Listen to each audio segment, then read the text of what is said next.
Continuamos con la segunda parte del estudio, cómo debemos vivir mientras esperamos la venida del Señor. Escúchame bien, si llegaste a este video no fue por casualidad. El Señor tiene cosa que decirte. Si deslizaste, perdiste la oportunidad de escuchar la voz de Dios en especial. En este estudio, Dios continuará hablando directamente a tu vida como lo hizo desde la primera parte.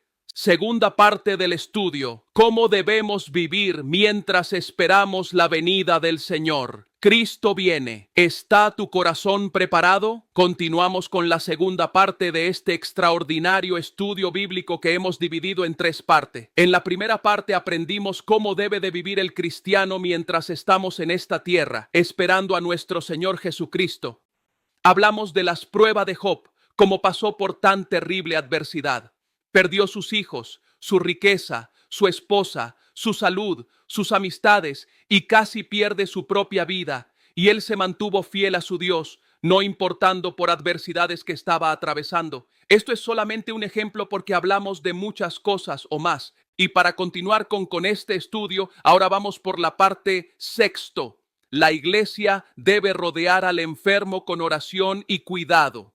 Santiago 5 y 14 a 15 declara: ¿está alguno enfermo entre vosotros? Llame a los ancianos de la iglesia y oren por él, ungiéndole con aceite en el nombre del Señor. Y la oración de fe salvará al enfermo, y el Señor lo levantará. Y si hubiere cometido pecados, le serán perdonados. El enfermo no debe sufrir completamente aislado.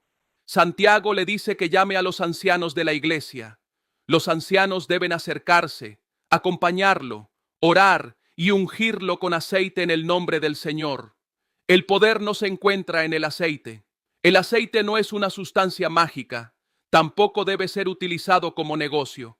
Todo se realiza en el nombre del Señor, porque quien sana y levanta es Dios. La oración de fe tampoco significa gritar más fuerte, repetir frases determinadas o intentar obligar a Dios. Es una oración confiada, sometida a la autoridad, la misericordia y la voluntad del Señor. Primera de Juan 5:14 dice: y esta es la confianza que tenemos en Él, que si pedimos alguna cosa conforme a su voluntad, Él nos oye. Dios puede sanar inmediatamente. También puede hacerlo mediante un proceso, utilizando médicos, medicamentos, tratamientos y personas capacitadas. Y habrá casos en los que la sanidad completa llegará en la resurrección, cuando recibamos un cuerpo glorificado. Por eso nunca debemos acusar al enfermo diciendo: no sanaste porque te faltó fe. Tampoco debemos enseñar que toda enfermedad es consecuencia directa de un pecado personal. En Juan 9:2-3 encontramos: y le preguntaron sus discípulos diciendo: Rabí, ¿quién pecó, este o sus padres, para que haya nacido ciego? Respondió Jesús: no es que pecó este ni sus padres, sino para que las obras de Dios se manifiesten en él. Santiago dice: y si hubiere cometido pecados, le serán perdonados. La palabra sí es importante.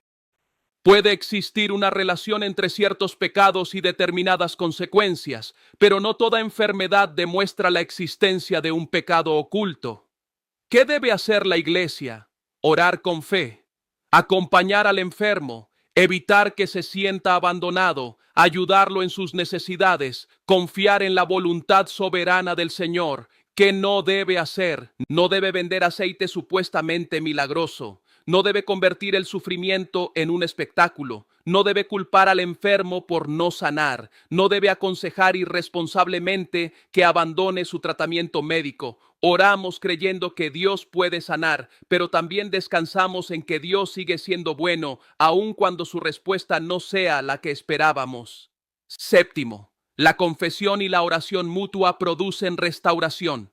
Santiago 5:16 dice: confesaos vuestras ofensas unos a otros y orad unos por otros, para que seáis sanados.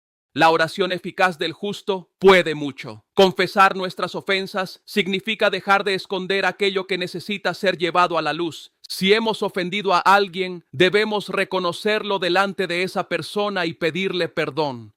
Si luchamos contra un pecado, podemos buscar la ayuda confidencial de un creyente maduro que ore y nos acompañe. Esto no significa que debamos contar públicamente todos los detalles de nuestra vida. La confesión debe hacerse con sabiduría, delante de Dios, delante de la persona afectada y, cuando sea necesario, con la ayuda de líderes espirituales responsables. Proverbios 28:13 declara: el que encubre sus pecados no prosperará, mas el que los confiesa y se aparta alcanzará misericordia. No basta con decir perdóname para continuar deliberadamente haciendo lo mismo. La confesión bíblica está acompañada por arrepentimiento y un cambio de dirección. Además, la confesión no debe convertirse en material para el chisme. Si alguien le confiesa una lucha buscando ayuda, usted no tiene autorización para divulgarla. Debe orar, aconsejar bíblicamente y ayudarlo a caminar en restauración.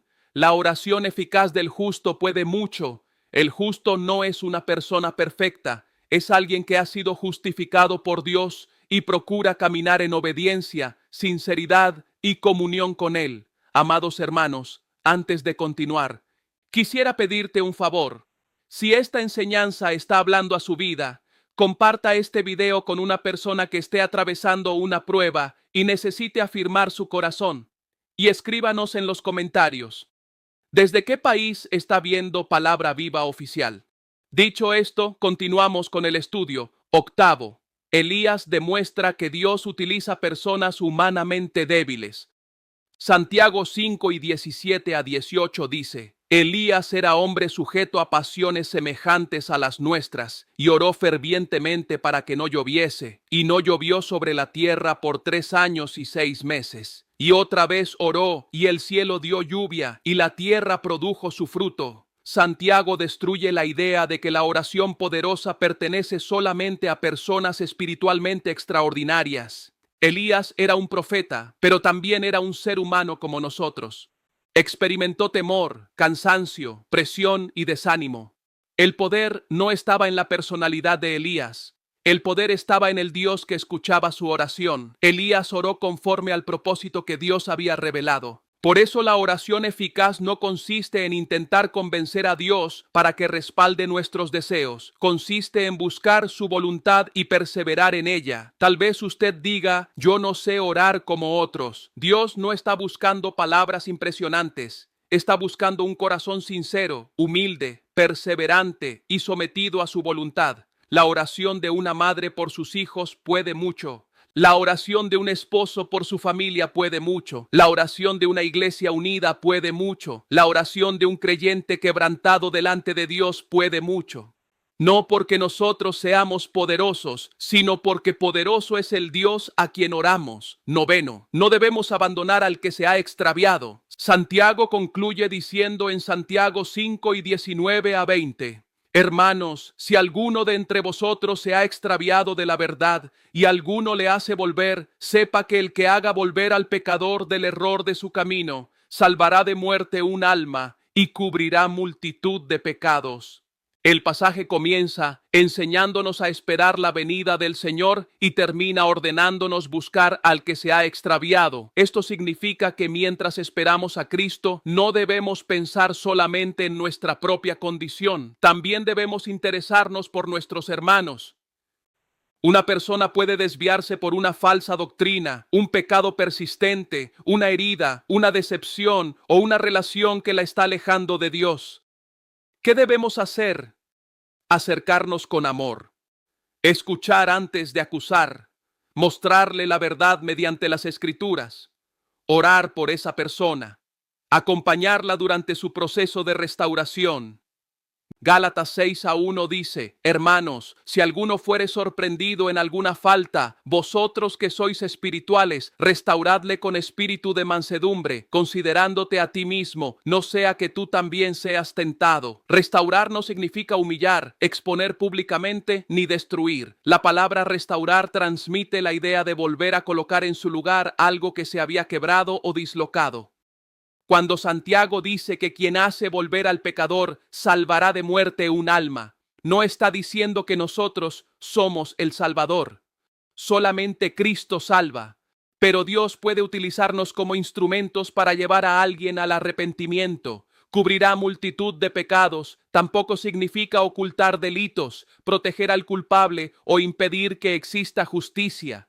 Significa que, al hacer volver al pecador, se detiene el camino destructivo del pecado y se conduce a esa persona hacia el perdón que Dios concede. No llamemos restauración a esconder la maldad, pero tampoco llamemos disciplina bíblica a destruir públicamente a una persona que está verdaderamente arrepentida. Conclusión. Santiago nos ha mostrado cómo debemos vivir mientras esperamos la venida del Señor. Esperemos con la paciencia del labrador, afirmemos nuestros corazones, no murmuremos contra nuestros hermanos, aprendamos de la perseverancia de los profetas y de Job, hablemos con integridad, oremos durante la aflicción, alabemos durante la alegría, acompañemos al enfermo, confesemos nuestras faltas, oremos unos por otros y busquemos con amor al que se ha extraviado. La evidencia de que esperamos verdaderamente a Cristo no consiste solamente en conocer las señales de su venida. También se manifiesta en la manera en que tratamos a los demás, enfrentamos el sufrimiento, utilizamos nuestras palabras y perseveramos en oración. Llamado final, examine hoy su corazón. ¿Se está cansando de esperar? ¿Está murmurando contra algún hermano? ¿Hizo una promesa que no ha cumplido? ¿Existe una ofensa que necesita confesar? ¿Ha dejado de orar? ¿Conoce a alguien que se ha extraviado y necesita ser buscado con amor? No espere hasta mañana para hacer lo que Dios le está mostrando hoy. La venida del Señor se acerca. Afirmemos nuestros corazones y vivamos preparados. ¿En cuál de estas áreas considera usted que Dios le está llamando a cambiar? ¿En la paciencia, en sus palabras, en la oración, en el perdón o en la restauración de alguien que se ha apartado? Escríbalo en los comentarios y comparta esta enseñanza con una persona que necesite escucharla. Soy Germán González y esto es Palabra Viva Oficial. Cristo viene. Que no te encuentre dormido.